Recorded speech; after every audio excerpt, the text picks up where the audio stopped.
በስመ አብ ወወልድ ወመንፈስ ቅዱስ አሐዱ አምላክ አሜን።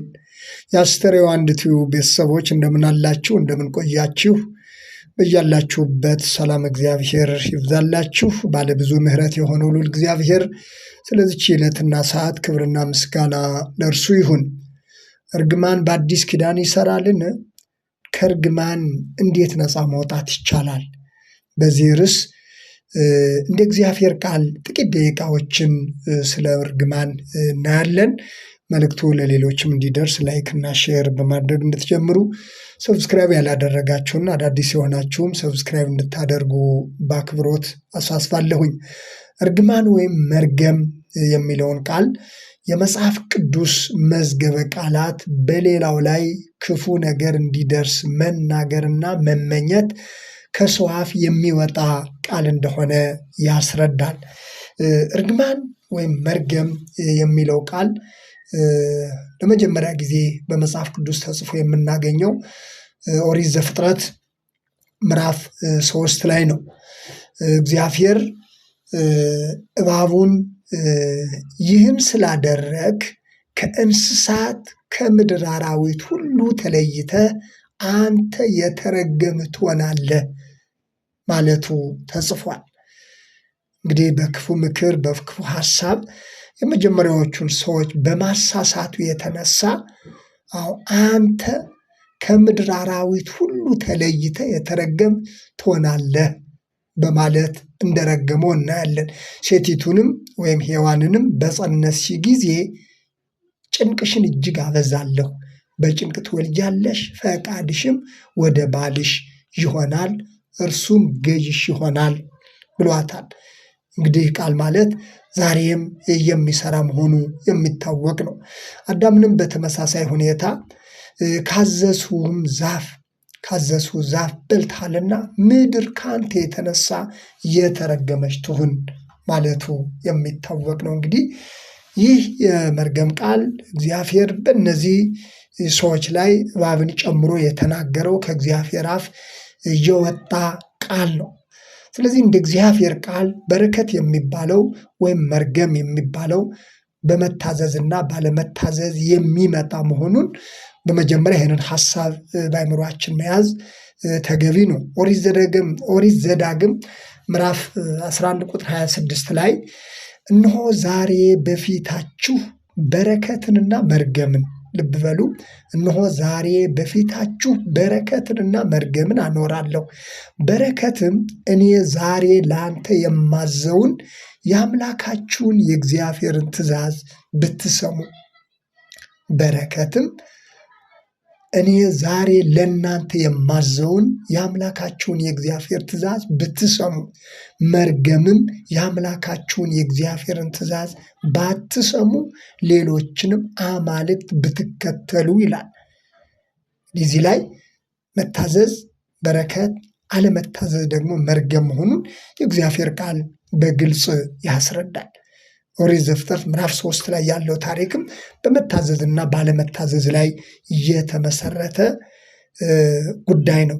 ስለዚህ መርገም ባለመታዘዝ፣ በረከት ደግሞ መታዘዝን መሰረት ያደረገ መሆኑን ሁላችንም መገንዘብ ተገቢ ነው። ዛሬም ቢሆን የሚራገሙ ብዙ ሰዎች ይኖራሉ። በተለይ በእውነት ላይ የተመሰረተ ከግፍ ከበደል የተነሳ የሚተላለፍ መርገም ከሆነ እንደሚደርስ ማወቅ ይገባናል። ብዙ ሰዎች ከሚፈጸምባቸው ግፍ፣ ከሚፈጸምባቸው ልዩ ልዩ በደል፣ ፍትህ ማጣት ሊሆን ይችላል። በሰዎች ምክንያት የሚደርስባቸው ልዩ ልዩ አይነት መከራ ሊሆን ይችላል። በሰዎች ፊት የሚናገሩት የመርገም ቃልም ሆነ ወደ እግዚአብሔር የሚጮሁት ጩኸት ሁሉ የሚደርስ መሆኑን አንዳንዶች በቃ ለእግዚአብሔር ሰጥቻለሁ ብሎ ምርር ብሎ አዝኖ አልቅሶ ይናገራሉ። የእነዚህ ሰዎች ሁሉ ሐዘንና መርገም ክፉ በሚያደርጉ ሰዎች ላይ የሚደርስ መሆኑን መገንዘብ ያስፈልጋል። ሐዋርያው ቅዱስ ጳውሎስ ሰው የዘራውን ያጭዳል የሚለው ለዚህ ነው። ሰው በረከትን ከዘራ በረከትን፣ መርገምን ከዘራ ደግሞ መርገምን ያጭዳል፣ ይሰበስባል። ስለዚህ ለቃሉ መታዘዝ እንደገና ደግሞ አለመታዘዝ እነዚህ ለመርገምም ለበረከትም መሰረታዊ ጉዳዮች መሆናቸውን መገንዘብ ተገቢ ነው። ኦሪት ዘዳግም ምዕራፍ 28 ላይ የአምላክን የእግዚአብሔርን ቃል ብትሰማ እነዚህ ሁሉ በረከቶች ይመጡልሃል ያገኙህማል ይላል። እነዚህ ሁሉ በረከቶች ይመጡልሃል ያገኙሃል፣ የአምላክን የእግዚአብሔርን ቃል ብትሰማ።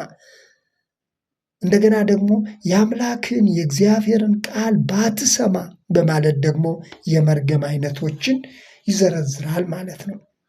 ስለዚህ ዛሬም ድረስ የሰው ልጅ በብዙ እርግማን ነፃ ባለመውጣት የተያዘበት ትልቁ ነገር የእግዚአብሔርን ቃል ችላ ማለትና ለእግዚአብሔር ቃል አለመታዘዝ ዋናው ነገር እንደሆነ ልናስተውል ያስፈልጋል። ብዙ ሰዎች ከእርግማን ከልዩ ልዩ ነገር ነፃ ለመውጣት በየቦታው ሲባዝኑ፣ በየቦታው ሲደክሙ ይውላሉ። ዋናው ነገር ግን እምነትና ለቃሉ መታዘዝ በሰዎች ላይ ከምናደርሰው ማንኛውም ክፉ ነገር ሁሉ መጠበቅ ዋናው ነገር ነው። ወደ አዲስ ኪዳንም ስንመጣ እንግዲህ በርሴ እንደገለጽኩት በአዲስ ኪዳን መርገም ይሰራልን ነውና በአዲስ ኪዳንስ መርገም ይሰራል ወይ የሚለውን ካሰብን አዲስ ኪዳን ማለት እንግዲህ በክርስቶስ ሁላችንም ነፃ እንደወጣን የእግዚአብሔር ቃል ያስረዳል።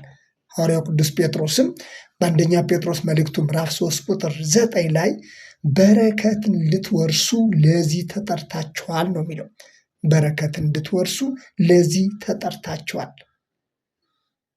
እንግዲህ የበረከት ትልቁ መሰረት በቃሉ እንደምናየው ጥሪው ለበረከት ነው። ነገር ግን ለጥሪው መታዘዝና ለጥሪው መለየት ደግሞ ዋናው ነገር ነው።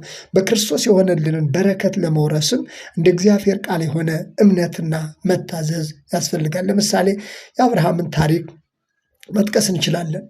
እግዚአብሔር አብርሃምን እንዴት ለበረከት እንደጠራው እባርካለሁ፣ ስምህንም አከብረዋለሁ፣ ለበረከት ሁን በማለት ኦሪት ዘፍጥረት ምዕራፍ 12 ላይ ገና ሲጠራው እግዚአብሔር ለአብርሃም የተናገረው ቃል ነው።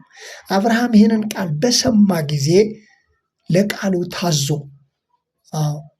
ከአባቱ ከታራ ካደገበት ከካራን ምድር ወጥቶ እግዚአብሔር ወዳዘዘው ለሐዋርያው ቅዱስ ጳውሎስ ወዴት እንደሚሄድ እንኳ ሳያውቅ ይላል በዕብራውያን መልእክቱ ላይ እግዚአብሔር ስለጠራው ብቻ ጥሪውን ተቀብሎ የት እንደሚሄድ እንኳ ሳያውቅ ለእግዚአብሔር ቃል ታዘዘ እና ከዛ ሕዝብ ተለየልኝ ተለይ በማለት እግዚአብሔር በተናገረው ቃል መሰረት ተለይቶ እግዚአብሔር ወደ ተናገረው ስፍራ ሄደ። እግዚአብሔር እንደተናገረው ለቃሉ ታዘዘ።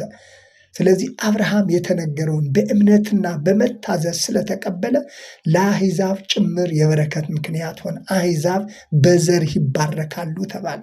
ለወገኑ ብቻ አይደለም፣ ለአሕዛብ ሁሉ የበረከት ምክንያት ሆነ። በዘር የተባለው እንግዲህ ክርስቶስ እንደሆነ ይታወቃል። በክርስቶስ አሕዛብ ሁሉ እንዲባረኩ ምክንያት ሆኗል። ስለዚህ የበረከቱ ምክንያት ደግሞ በአዲስ ኪዳን በክርስቶስ በማመን ነው። ነገር ግን ይህንን በመታዘዝ መቀስ ለምሳሌ የአብርሃምን ታሪክ ኦሪት ዘኍልቍ ምዕራፍ 23 ስለ ሕዝቡ አንድ የተጻፈ ቃል አለ። ባላቅ የተባለ የአሕዛብ ንጉሥ እስራኤልን እንዲረግም የእግዚአብሔርን ሕዝብ እንዲረግም ለበለዓም ክፍያ ከፍሎት ሕዝቡን እንዲረግም ጋበዘው።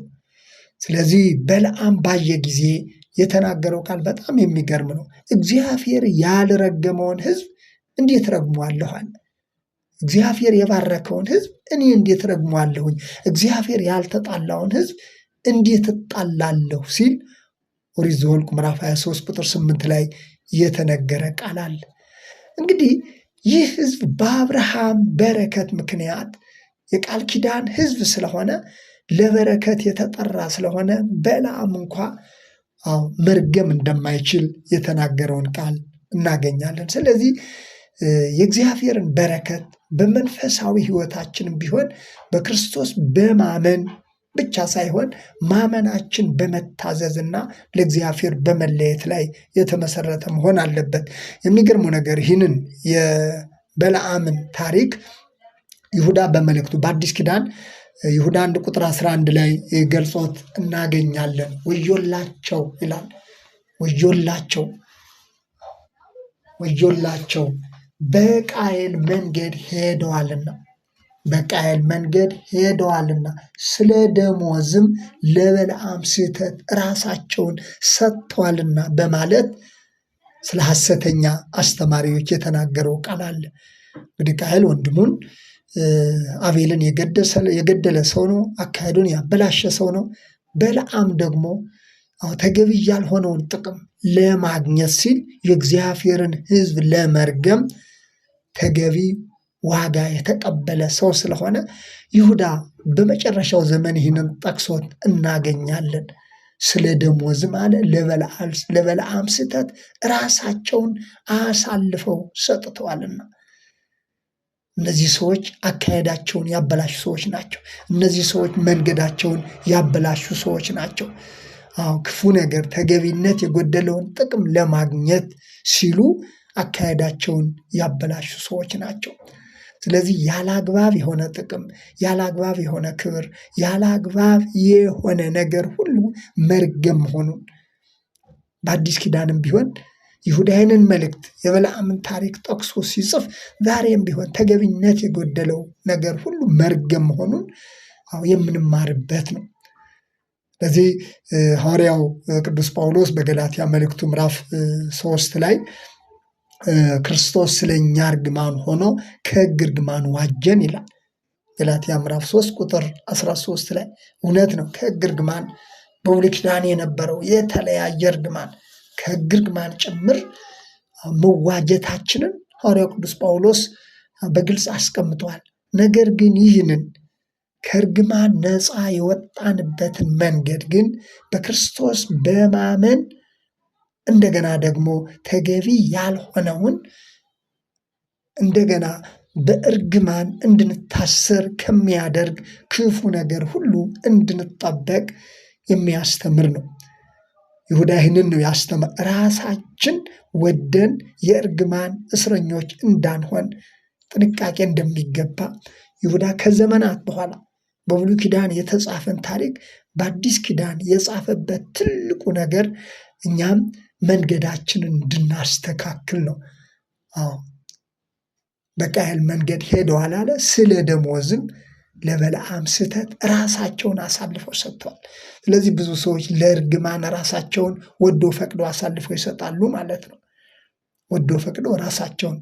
ስለዚህ በአዲስ ኪዳን ሰዎች በክርስቶስ የሆነላቸውን ከእርግማን ነፃ የመውጣት በረከት ራሳቸው ወዶ ፈቅዶ ለእርግማን ተገዢ ካላደረጉ በስተቀር እግዚአብሔር በልጁ በኢየሱስ ክርስቶስ በኩል